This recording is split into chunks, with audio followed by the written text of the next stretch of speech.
Πώς τρέμει ο διάολος σε αυτό το όνομα. Αυτό φοβάται, με αυτό θα τον κοπανάμε. Αυτό τρέμει, με αυτό θα τον χτυπάμε.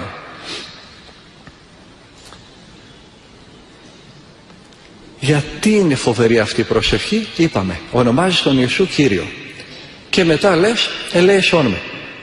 Δηλαδή ταπεινώνεσαι. Ελεημοσύνη ποιος ζητάει? Ένας ζητιάνος.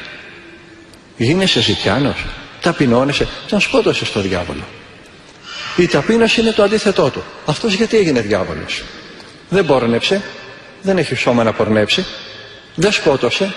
Ποιον είναι να σκοτώσει? Από την υπερηφάνειά του. Θύσου με τον θρόνο μου υπεράνω του υψίστου. Και όποιος θέλει ας με ακολουθήσει.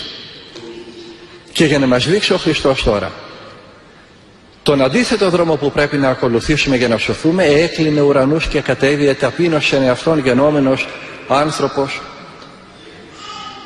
για να μας δείξει πώς πρέπει και εμείς με την ταπείνωση να φτάσουμε το Θεό, να αντιθούμε το Θεό. Γι' αυτό λέει ένας πατέρας ότι η ταπείνωση είναι το ένδυμα της θεότητος. Το ρούχο που φόρεσε ο Θεός είναι η ταπείνωση. Κύριε Ιησού Χριστέ, Κύριε Ιησού Χριστέ, ελέησόν με, ταπεινώνεσαι. Γι' αυτό ο διάολος θα σε αφήσει να κάνεις όλα τα καλά, θα σε βοηθήσει κιόλας, δεν θα σε αφήσει ποτέ να κάνεις δύο πράγματα. Θέλεις να κάνεις ελεημοσύνες, σε βοηθάει να κάνεις. Θέλεις να χτίσεις εκκλησίες, όχι ότι είναι κακό να κάνεις ελεημοσύνη ή να χτίσεις εκκλησία, σε βοηθάει όμως κιόλας. Γιατί? Θέλεις να ληστέψεις, όχι σε αφήνει, σε βοηθάει κιόλας. Γιατί? Γιατί ξέρει ότι κάνοντάς τα όλα αυτά μπορείς να πέσεις σε υπερηφάνεια που τα έκανες. Δεν μπορείς να πεις δεν νηστεύω, αφού νηστεύω. Τι από δεν νηστεύω, να υποκριθώ ότι δεν νηστεύω, θα είναι υποκρισία. Η αλήθεια να λέγεται. Και ελεημοσύνες κάνω, μα δεν κάνω. Και παρθενία έχω, μα δεν έχω.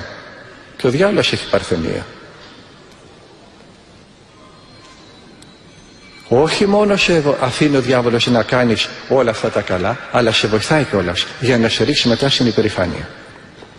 Γι' αυτό ποτέ δεν θα σε αφήσει να κάνεις δύο πράγματα. Να πεις Κύριε Ιησού Χριστέ ελέησέ με, και να πας να εξομολογηθείς.